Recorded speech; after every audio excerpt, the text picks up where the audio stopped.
As you may know, last month I took a look at my friend's Nothing Phone 1 and said this: I really do want to use the Nothing Phone more because I enjoyed using it way more than I thought I would. Well, here we are with my own unit. So let's take a closer look at the Nothing Phone 1, the things it does well and the things that let it down. I already spoke about the design in my previous video, so let me just recap quickly. I absolutely love everything about it.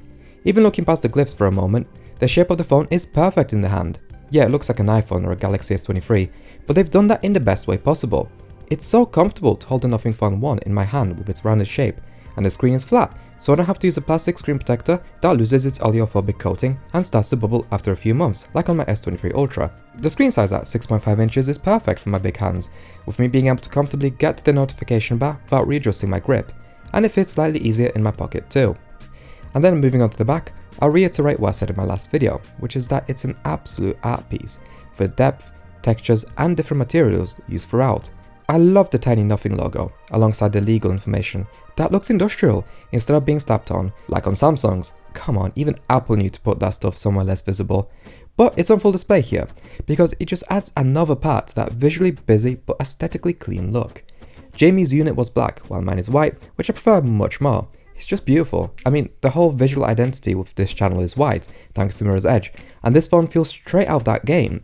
The whole Nothing branding has a Y2K sort of aesthetic, which I do appreciate dearly too. The glyph also makes for a really cool party trick, and of course it's what makes the phone stand out from the rest. What I didn't realise before is that custom ringtones and notifications reflect on the visualization of the glyph, which is good, because the stock ringtones are abysmal. So I stole some from HTC, still industrial sounding, but they don't sound like a Casio watch going crazy. With the 2.0 update, you also have the ability to make your own ringtones with the composer, with 6 different preset samples to create a tune from. And of course you can still turn on the music visualizer and watch the lights dance around. The different light bars reflect on different instrumentations of the song, with the 2 at the top being used for the beat, the bump bar for intensity, and the middle for bass, I believe. There's also a little tally light for when you are recording video, which I adore too. Another feature is Flip to Glyph, which silences the phone, and your notifications are shown by the tiny light at the bottom. Shame that you can't flash the whole glyph on vibrate though. Furthermore, you can also set an essential glyph for your most important notifications. This is handled by notification channels, so in apps like Telegram, you can have it turn on only for one person. In terms of the screen quality, it's passable but not the best. It is a 120Hz OLED panel, but the colours are rather muted compared to my other devices around the house, and the black smearing is about as bad as on a 2014 AMOLED phone. You can't get away with basic image editing on the phone, but the display is definitely not color calibrated like on Samsung and Google. The screen is bright though, it's visible under direct sunlight, though you may have to squint your eyes a little, versus the S23 Ultra, which is perfectly visible. Under the display is a fingerprint scanner, which to be honest is only a fraction of a second slower than the S23 Ultra, and I've actually had a better success rate with it. So it's nowhere near as bad as the Pixel 6 Pro, that's for sure. The adaptive brightness is also top notch, no issues here. And speaking of passable but not the best, speaker quality. It lacks any sort of bass. It's clear, loud and does not distort, but for listening to music while you're cooking in the kitchen for example, you might want to pick up a Bluetooth speaker. So that's the hardware out of the way. How is the software? Well, it's brilliant. While Samsung Skin I think is the best out of all the third-party ones nowadays, One UI 6 with its ColorOS inspired toggles and cheesy fonts upsets me, and was actually the thing that pushed me towards the Nothing phone. For the most part, it feels like using a Pixel phone, but with helpful additions, like the ability to make all the icons monochromatic, or even install your own icon packs. And just look how gorgeous my home screen looks. It looks so sleek and minimalistic. And this Pixel Live wallpaper works perfectly with the Nothing launcher, dynamically moving when opening folders or the app drawer.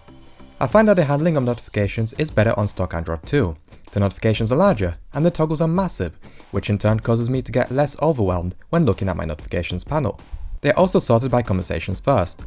We have some built-in apps from Nothing, like a neat but somewhat hard to read weather app, and some extra widgets, and that's basically it. It is a very minimal skin. Which does come with its own disadvantages. There's no edit app for screenshots. Instead, it opens up in Google Photos, which causes any edit to the screenshot to be saved as a copy, which is a pain. There's not even a notification where you can delete or share the screenshot. Yeah, I don't like Google Photos as a local gallery app, so it's a shame Nothing doesn't have their own, especially considering how amazing Samsung Gallery is. I will go on to talk about the camera quality later on, but in terms of the camera app, Nothing OS 2.0 has added some very helpful additions, like a document scanner and a macro mode. What does annoy me though is despite the Nothing phone having live photos, it does seem to arbitrarily switch off on me. But the iOS and Samsung feature parity does not stop there, as Quick Video is also available, albeit at a pretty poor resolution. There's no smooth switching from the ultrawide to the regular lens, and therefore we can't switch cameras during video recording. And we have RAW support too. In the 2.0 update, they have added app cloning and app locking, features that you don't think are important until you have a need for them. In this update, Nothing has also added lock screen widgets, which I personally don't like, so let's move on. There are little things I do miss compared to One UI, like the ability to have the always on display come on for missed notifications, the control you get over the OS, like the ability to put apps into a deep sleep state, or having custom clock faces with good lock. And I missed the better gallery app, or the secret folder, and just all the extra features really. Alright, let's end off on talking about the camera quality. This is also something that I touched on in my original video, but let's get more into detail. Firstly, the camera quality is close to being the same whether you use the first party app or Snapchat and Instagram. More on this later. Though, Snapchat and Instagram can't take advantage of the ultra-wide camera. In my initial video, I spoke about how similar the picture quality is to the S23 Ultra, and yeah, the camera quality really is great, especially now that I got to try it out in the sunshine, with both phones trading blows when it comes to color reproduction, but being really similar all in all. Funny how Nothing managed to get everything right with the first phone, while iPhone picture quality seems to be getting consistently worse. A cherry on the cake are the fantastic filters this phone has, which seem to be based on the Google Photos filters, which are some of my favourite. You can completely change the look of an image to better fit a vibe you're going for, though there is no granular control. Still beats iPhone's photographic styles by a mile. The only thing I would point out here is that the Nothing phone captured way less detail, in distant detail, compared to the S23 Ultra. The wide angle camera is pretty rough, it's not very detailed, and there is a lot of artificial sharpening to give you the illusion of a decent photo, but don't be fooled.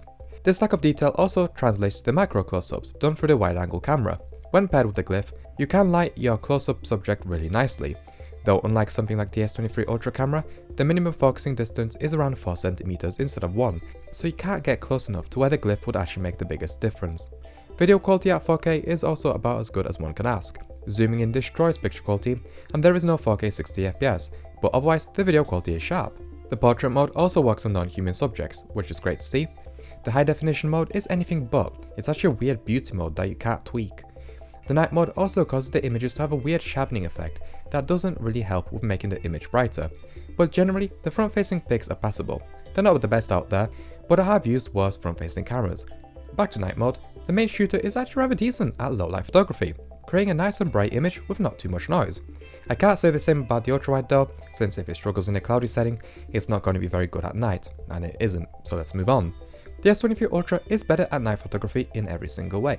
The images are more detailed and the colours are more accurate, but you have to admit, the photos from the Nothing phone have a special sort of vibe. The darkness, deep contrast and off colours have a fearful vibe to them.